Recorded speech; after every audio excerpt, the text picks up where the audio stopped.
Kami berharap Bawaslu untuk tegas. Gakumdu juga kami harus mengawasi.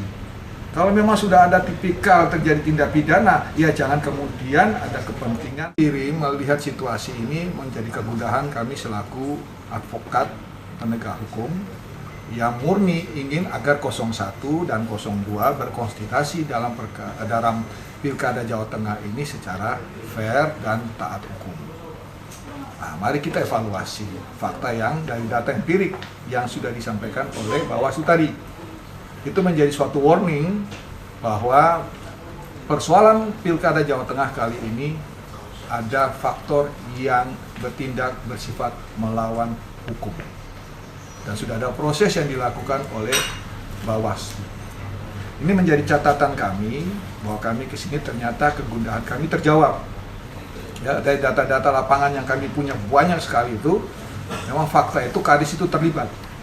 Dan 01 tidak pernah melibatkan Kades atau siapapun dalam konsentrasi politik Pilkada ini untuk kepentingan 01. Artinya bahwa hukum kami tegakkan sebagaimana mestinya, dan itu telah dilakukan.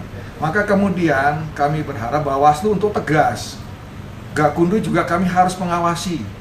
Kalau memang sudah ada tipikal terjadi tindak pidana, ya jangan kemudian ada kepentingan, saya tidak berbicara lebih daripada itu, tapi ada kepentingan politis yang punya tujuan lain terhadap penegakan hukum.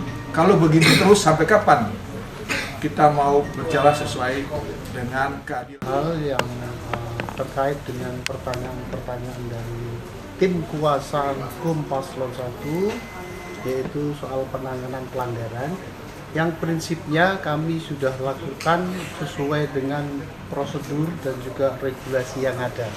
Nah, terkait jumlah, teman-teman sudah tahu semua tadi dari penjelasannya.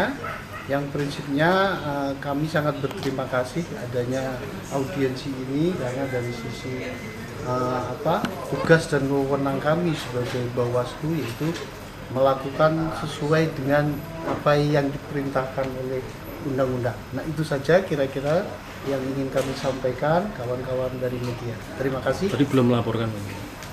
Terkait pelaporan sampai sejauh ini memang dari tim kuasa hukum Paslon 1 belum ada yang masuk. Kalau yang satu laporan tadi, Pak? Yang satu laporan terkait? Tadi kan menunjukkan surat surat. Oh, Sukoharjo. Baik, Sukoharjo itu sudah kami tindak lanjuti, yaitu dari kewenangan Bawaslu Sukoharjo itu sudah dilakukan rekomendasi terkait dugaan netralitas kepala desa. Dan sudah kami diteruskan ke BKN karena Bupati maksudnya. Sama Pati juga ya Pak? Apa? Pati juga ya Pak, udah ditindaklanjuti. Pati sudah juga. Jadi memang sudah kami lakukan penelusuran karena sifatnya administratif, bukan melanggar dugaan netralitas. Seperti apa sih Pak bentuknya Pak?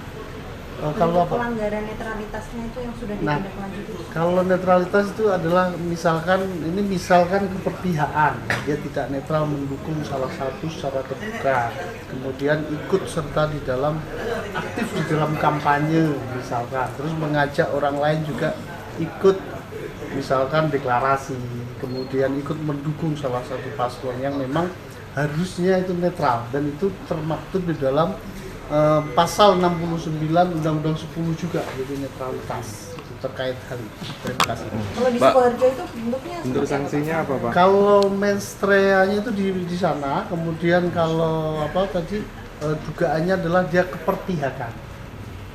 Sanksi Aktif lah.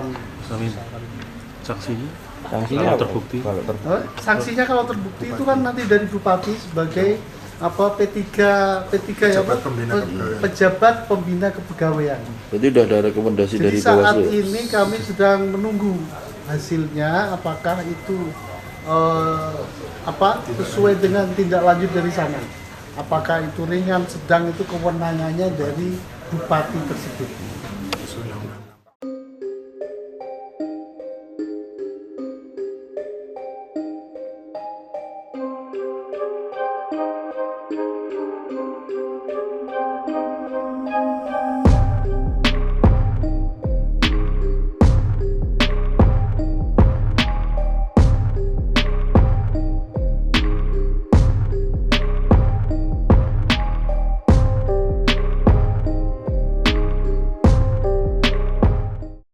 saat menangkap, mengumpulkan, dan mengolah peristiwa. Menandatangani secara paksa oleh penyidik.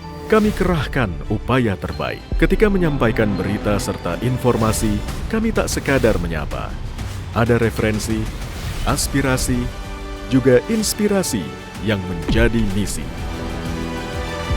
Sapa Indonesia di Kompas TV. Independen, terpercaya.